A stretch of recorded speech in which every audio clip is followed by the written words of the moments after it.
Sebastián Beccacece tiene 45 años, es argentino y llegó a este mundial con la ilusión de meter a Ecuador en la historia grande del fútbol sudamericano. Y la madrugada de este miércoles, después de quedar eliminado ante México en el Estadio Azteca, hizo algo que nadie en el vestuario ecuatoriano esperaba escuchar de su boca. No hubo pretextos, no hubo reclamos, no hubo ni una sola excusa, a pesar de que su selección había vivido una previa infernal antes del partido más importante del año. Lo que dijo Beccacece frente a las cámaras y lo que hizo con sus jugadores ya está generando una ola de comentarios entre los aficionados mexicanos que pocos vieron venir. ¿Y por qué la reacción del entrenador argentino terminó ganándose el respeto de la gente en México? Te lo contamos aquí con todo el detalle. Quédate hasta el final. Antes de meternos de lleno en lo que pasó con Ecuador, hay que hablar de algo que también se robó las conversaciones en redes esa misma noche, porque mientras el Azteca celebraba el pase mexicano, en la transmisión de un programa deportivo se armó un pleito que no tenía nada que ver con el marcador. Un comentarista se puso a justificar, como si fuera lo más normal del mundo, el escándalo que un grupo de aficionados mexicanos había montado la noche anterior afuera del hotel donde dormía la selección de Ecuador. Le llamó tradición, dijo que así se hacen las cosas en la CONCACAF, y ahí fue cuando su compañera, la periodista Marlene Stahl, lo frenó en seco, en vivo, frente a las cámaras. Le dijo que eso no era México, que esa manera de tratar a un rival no representa a la afición mexicana y que el país se ha ganado el respeto internacional precisamente por tratar bien a la gente que lo visita. La frase se volvió viral casi de inmediato y generó una discusión que sigue abierta hasta hoy sobre qué tan lejos se puede llegar con eso de las serenatas nocturnas a los equipos visitantes. Y hablando de cosas que generan debate, no podemos dejar pasar el otro tema que sigue caliente entre la afición de todo el continente, que es la manera en que la FIFA sigue manejando este torneo como si fuera, antes que nada, un negocio. Con ese ambiente de fondo es que llega la noticia que nos trae hoy hasta aquí. Vamos entonces con lo que de verdad importa, que es todo lo que vivió la selección de Ecuador en las horas previas al partido contra México y cómo terminó reaccionando su entrenador después de la eliminación. Pasada la medianoche, decenas de aficionados mexicanos se juntaron afuera del Westin de Santa Fe y montaron una vigilia ruidosa con bocinas, megáfonos, cacerolas, una batería completa, música a todo volumen y hasta fuegos artificiales, mientras coreaban cosas como que Ecuador no duerme. Es una práctica que existe desde hace años en el fútbol latinoamericano, la famosa serenata al equipo visitante, pero que con el tiempo dejó de ser una muestra de apoyo al equipo local para convertirse en pura guerra psicológica contra el rival. La delegación ecuatoriana pidió que interviniera la policía e incluso intentó cambiar a los jugadores a habitaciones más alejadas del ruido, pero el hotel no tenía disponibilidad. Las autoridades llegaron ya pasada la medianoche y aún así los cánticos siguieron varios minutos más antes de que la gente empezara a dispersarse. Ante esa situación, la Federación Ecuatoriana de Fútbol sacó un comunicado oficial en el que anunció que había presentado una queja formal ante la organización del torneo. La federación afirmó que ese tipo de comportamiento se aleja por completo de los principios de juego limpio, equidad y unidad que se supone debe representar un mundial, y pidió a las autoridades competentes que tomaran las medidas necesarias para proteger la integridad de sus jugadores, su cuerpo técnico y su afición. A pesar del enojo lógico que cualquiera tendría después de una noche así, Beccacece se negó una y otra vez a usar los incidentes como excusa. Dijo textualmente que no estaba molesto, que estaba muy agradecido y con alegría, que obviamente estaban un poco más cansados, pero que cómo iba a estar molesto de estar en un mundial. Y todavía fue más allá antes del partido, cuando dijo que su equipo estaba preparado para hacer historia, que confiaba en el trabajo que los había traído hasta ahí, que querían demostrar su rebeldía y que ojalá al día siguiente no se hablara del arbitraje ni de las condiciones, sino únicamente del fútbol que pudieran mostrar las dos selecciones.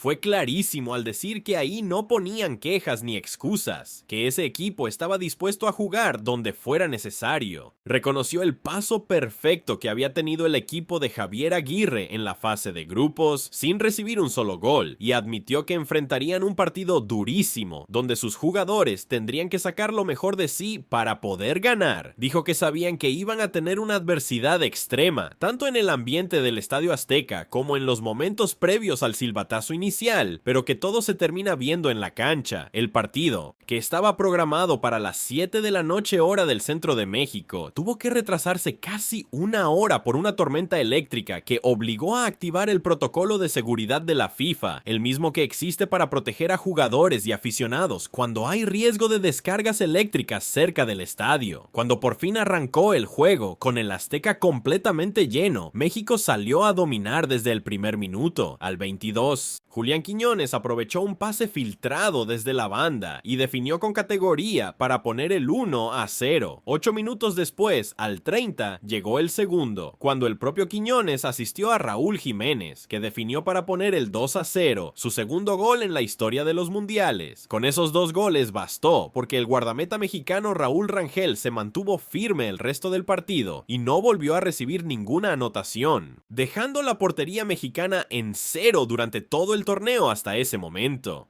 Antes de esos dos goles, el partido había tenido momentos de mucho vértigo. Al minuto 15, el joven Gilberto Mora, que se ha convertido en una de las revelaciones de todo el mundial con apenas su corta edad, sacó un disparo potente desde fuera del área que pasó a centímetros del poste y levantó de sus asientos a todo el estadio. Ecuador también tuvo lo suyo, con un contragolpe veloz que terminó en un remate cruzado que igualmente se fue muy cerca del poste contrario. El propio Mora salió ovacionado al minuto 57 para darle paso a Brian Gutiérrez, mientras que del lado ecuatoriano, Becasese decidió sacar del campo a su capitán histórico, Ener Valencia, para meter al ataque a Kevin Rodríguez en un intento por refrescar el frente de ataque y buscar el descuento. El partido se puso físico, disputado y con mucha velocidad en la zona media, pero Ecuador lo intentó, tuvo llegadas de peligro y buscó reaccionar con cambios en el segundo tiempo, pero nunca logró asentarse en el partido, y como si la noche no hubiera sido ya suficientemente dura para la tricolor, en el tiempo de compensación, al minuto 95, el defensor Piero Hincapié se acercó a Santiago Jiménez. Se tapó la boca con la mano y le dijo algo. El delantero mexicano de inmediato reportó la acción al árbitro, que fue a revisar la jugada en el VAR y terminó expulsando a Hincapié. La razón tiene que ver con una regla nueva que se implementó justo para este mundial, conocida como la ley Vinicius Prestiani, que castiga con tarjeta roja directa a cualquier jugador que se cubra la boca al hablarle a un rival en medio de una confrontación. Porque según explicó el propio presidente del comité de árbitros de la FIFA, Pierluigi Collina, ese gesto se puede usar para esconder insultos o expresiones discriminatorias. Hincapié se convirtió así en uno de los primeros expulsados de todo el torneo bajo esa norma, y Ecuador terminó el partido con 10 hombres sin poder evitar la eliminación. Al final del encuentro, con el marcador 2-0 ya consumado y su selección fuera del mundial, Becasese volvió a mostrar esa misma actitud que había tenido durante toda la previa. Dijo con las palabras exactas que habían sido muy superados en el primer tiempo, que estaba agradecido con todos los jugadores por la aventura, por ese viaje y que no tenía ningún reproche. Fue la primera vez en todo el torneo que el entrenador argentino reconocía abiertamente la superioridad de un rival, después de haber destacado siempre algo positivo del rendimiento de su equipo en los partidos anteriores, y volvió a repetirlo minutos después, ya frente a los micrófonos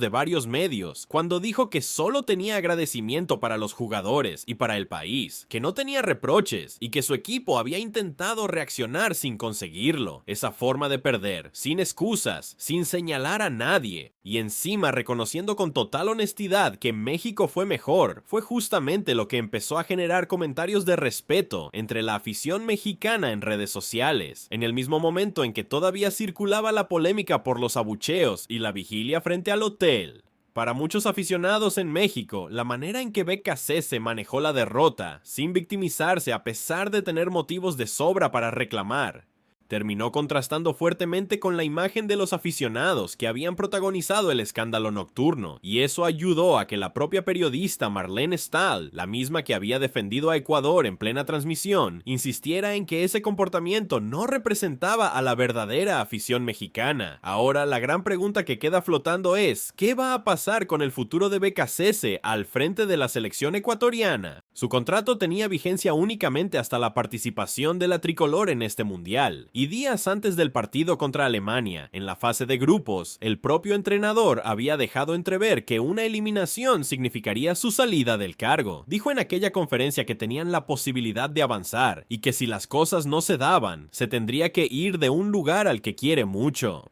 Hasta el momento, la Federación Ecuatoriana de Fútbol no ha soltado un comunicado oficial sobre su continuidad, así que todo apunta a que en las próximas horas se conocerá si este fue el final del ciclo del entrenador argentino al mando de Ecuador. Vale la pena recordar, para poner esto en contexto, que esta era apenas la quinta participación de Ecuador en una Copa del Mundo. Y hablando de México, esta victoria no fue cualquier cosa para la afición local, porque con este resultado la selección mexicana logró romper una racha de 40 años sin poder ganar un partido de eliminación directa en una Copa del Mundo jugando como local, una especie de maldición que pesaba sobre el equipo desde hacía décadas. El triunfo también significó que México terminó su participación en la fase de grupos sin recibir un solo gol, y que ahora avanza a los octavos de final para enfrentar al ganador del partido entre Inglaterra y República Democrática del Congo, otra vez en el propio Estadio Azteca, con el que promete ser un ambiente todavía más caliente que el que se vivió esta madrugada. Lo que queda claro después de todo esto es que este mundial le está regalando a México no solamente resultados en la cancha, sino también momentos que se quedan en la memoria de la gente, como la manera en que un entrenador rival, después de vivir una previa complicada y encima perder de manera contundente, decidió irse del país reconociendo con nobleza que el equipo mexicano fue mejor, y eso en tiempos donde parece que todo en el fútbol se mide solamente en insultos, provocaciones y polémicas, se siente distinto.